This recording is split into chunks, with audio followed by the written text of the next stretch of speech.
يا صباح السعادة، هنعمل النهاردة المكشكشة الوصفة الترند علشان أسعارها نار. اللي يقولك دي ب700 واللي يقولك لا دي ب400.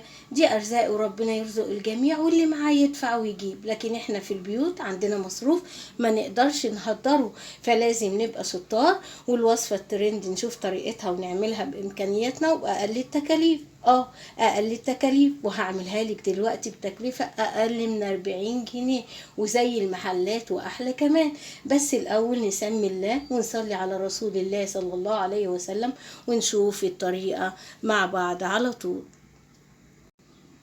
الاول هنعمل الشربات ونحطه على البوتاجاز علشان يبقى جاهز معانا. انا حطيت كوبايه ونص سكر، عليهم كوبايه ونص ميه، وهحطهم على البوتاجاز. اول ما يبداوا في الغليان اعصر عليهم نص ليمونه، واسيبهم لغايه لما الشربات يتقل ويبقى جاهز معانا. واول ما اطفي اجيب كيس فانيليا واحطه عليه، وكده الشربات هيبقى جاهز معانا وتمام. هنعمل دلوقتي الحشوة اللي هنحشي بيها المكشكشة. عايزة تعمليها قشطة كدابة أو بالمهلبية براحتك، عايزة تعمليها بالكاستر برضو براحتك، المتوفر عندك اعمليه. أنا عندي كاستر فهستعمل الكاستر. دلوقتي أنا معايا كوبايتين لبن مغلي طبعا وبارد، ومعايا دلوقتي هقوم حاطة عليهم معلقتين كاستر، كله على البارد، وهقلب كويس جدا على البارد علشان ما يكلكعش مني لما اروح على البوتاجاز. دلوقتي انا هروح على البوتاجاز لغايه وهقلب فيه المقدار لغايه لما يتقل معايا، واول ما يتقل هقوم ضايفه عليه معلقه سمنه. دي هتخلي الطعم جميل جدا. لو حته زبده بقى يا سلام، وعليهم قطعه شوكولاته بيضه برضو هتخليها تمام. لو ما عندكيش ده كله كفايه الكاستر مع اللبن ومية مية. بس هزود دلوقتي معلقتين سكر على الكاستر علشان يبقى الطعم مستساغ شويه. لو عايزه تكتفي بالشربات بس عشان ما يبقاش مسكر قوي مش مشكله، بس يا ريت نحط المعلقتين علشان الكاستر يبقى طعمه مظبوط. خلاص كده تمام. هنروح على البوتاجاز على طول ونسويهم. خلاص معايا الخليط بقى جاهز، والشوكولاته والزبده دابوا جوه الكاستر، وهنفضيها على طول. شايفين سايحه ازاي؟ لا مكلكعه ولا اي حاجه، اهي مية مية. هننزل كل المقدار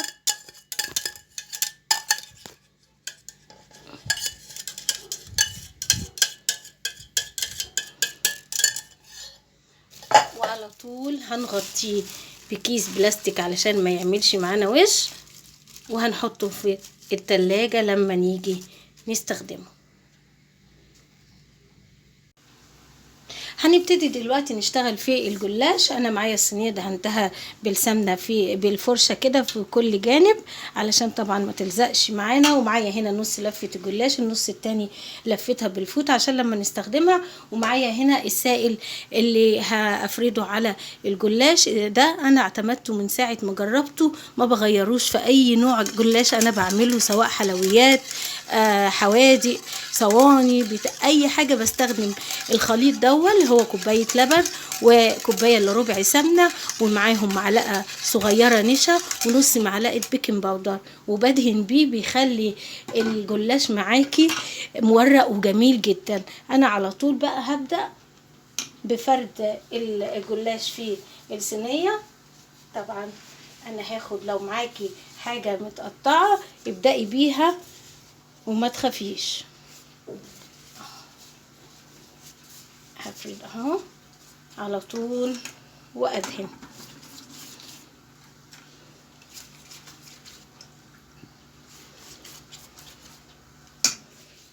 واللي بعدها عادي الجلاش لو متقطع فتفيت معاكي كده اوعي ترمي منه اي حاجه، حطيه وهتلاقيه زي الفل تمام. هنا اللي بعديها خلاص دي كانت اخر واحده معانا مقطوعه. هقفل اهو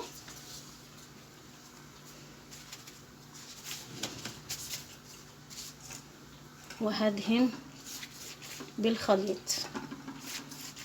سمنة ولبن ومعلقة نشا صغيرة ومعلقة بيكنج باودر صغيرة. هندهن الطبقات كلها كده زي بعض وهنكمل ان شاء الله. انا فردت الجلاش معانا اهو، ودهنت ما بين كل طبقة وطبقة من الخليط اللي احنا قلنا عليه اهو عشان يبقى مورق معانا وجميل.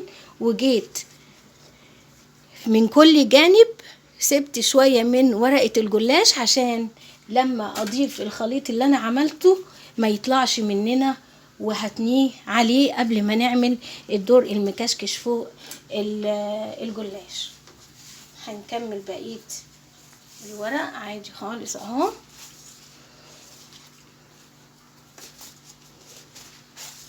هنجيب دي هنا كده علشان ايوه كده كده تمام. ايوه ندهن عادي.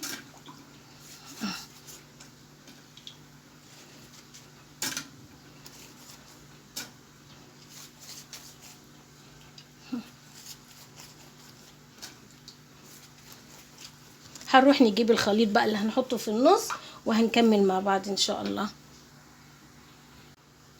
خلاص انا خلصت النص الجلاش اللي عملناه في الاول، ومعايا هنا الخليط اهو جبته من التلاجة، الكاسترد اهو بالشوكولاتة والزبدة، وهننزل بيه على طول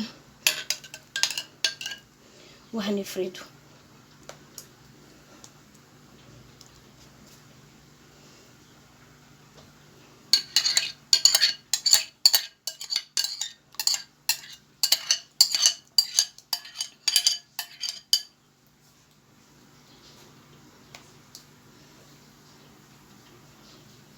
خلاص اتفرد كده اهو كويس في كل الصينية وفوق الجلاش اهو بقى تمام معانا.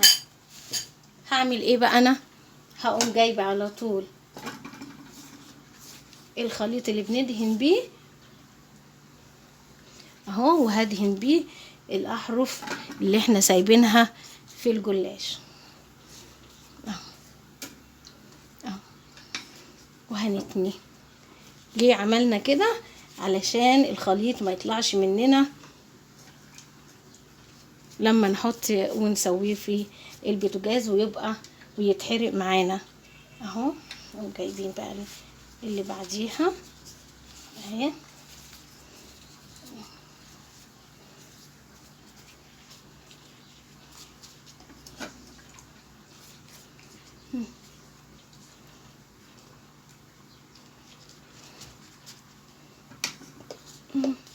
يلا اللي بعديها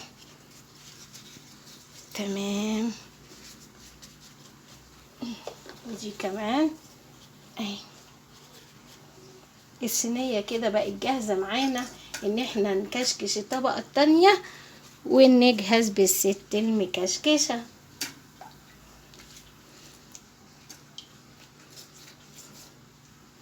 هروح اجيب النص التاني من الجلاش وهنكمل مع بعض ان شاء الله. طبعا فرن مسخناه على 120 على درجة حرارة 180، وهندخله في الفرن لما نجهز، بس لما نكمل مع بعض. انا اختصارا للوقت جبت الصينية وابتديت في كشكشة الورق الجلاش من فوق زي المروحة كده اهو كده.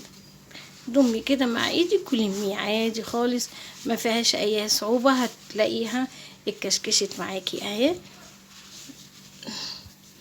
اهي بقت زي المروحة بالظبط اهي بقت معايا. هنروح على طول على الصينية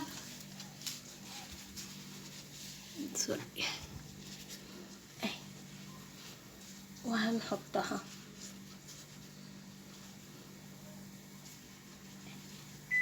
نفرد. بس مش عايزة اطول الفيديو، هكمل بقية الجلاش وهنشوف مع بعض. خلاص الصينية بقت جاهزة معانا بعد ما دهناها بكل الخليط، وهنروح نحطها في الفرن على طول. اوعى وشك بقت جاهزة وتمام. ومعانا هنا الشربات اهو بقى جاهز. هنسقيها بيه، لازم يبقى حاجة سخنة وحاجة باردة.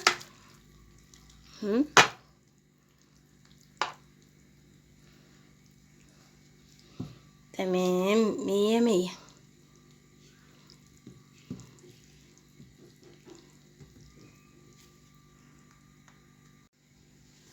وشوية المكسرات على الوش بقى، واديها فستق، سوداني، جوز هند، اللي عندك حطيه. يومي.